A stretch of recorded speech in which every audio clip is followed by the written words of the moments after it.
যারা জনগণ যারা চিকিৎসা পায় না, ৭,০০০ মানুষকে সকাল ৯টা থেকে সন্ধ্যা অবধি চিকিৎসা দিয়ে গেছে। আমাদের শুদ্ধ ভাবি সে একজন হৃদরোগ বিশেষজ্ঞ, সে হৃদরোগ স্পেশালিস্ট। তো তার পরামর্শেই সেই অনুষ্ঠানটি হয়েছে।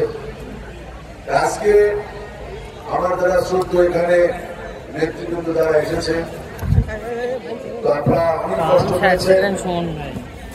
আমরা যারা শহীদ জিয়ার সৈনিক, খালেদা জিয়ার সৈনিক, আমরা যারা তারেক জিয়ার সৈনিক, আমাদের কষ্ট করতে হবে। আমরা রাত ৪টার আগে আমরা বিছানায় যেতে পারি না, আবার সকালবেলা আমাদের উঠতে হয়।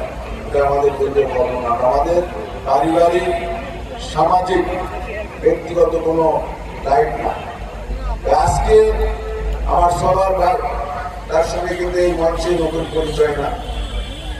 তো 1991 সালে আমাদের দেশটি বেগম খালেদা জিয়া এখান থেকে নির্বাচন করেছিল।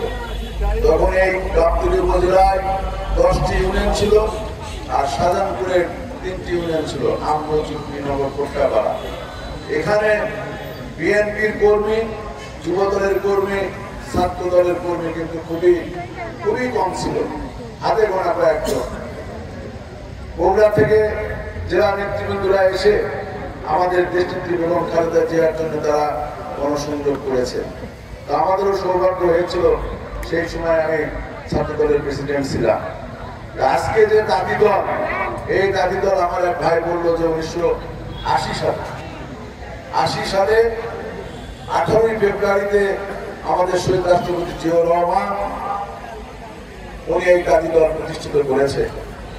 আমাদের শহীদ রাষ্ট্রপতি জিয়াউর রহমান একজন ক্ষণজন্ম মহাপুরুষ ছিল।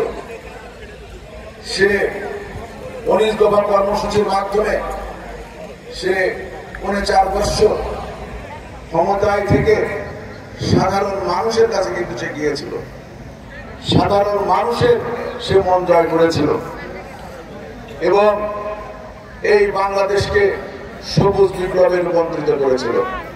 তাই আজকে এই তাঁতি দল, এই তাঁতি যারা আমাদের যারা ভাইয়েরা যারা আছে, তাদের জন্য সে দল করেছিল যে তারাও যেন মূল্যায়ন হয়, তারা যেন সম্মান পায়।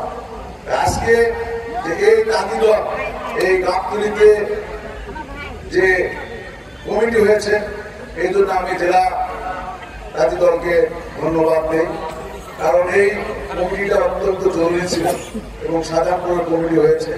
এই তাঁতি দলের মাধ্যমে যারা তাঁতি দলের আমার শ্রদ্ধ যারা নেতৃবৃন্দ আছে, 12টি ইউনিয়নে যে কমিটিগুলো, আর ইউনিয়নে যে কমিটি হয় না, রিপন যে কথাটি বললো যে 5ই আগস্টের পর কিছু ভুইখোর নেতা কর্মী আবির্ভাব হবে।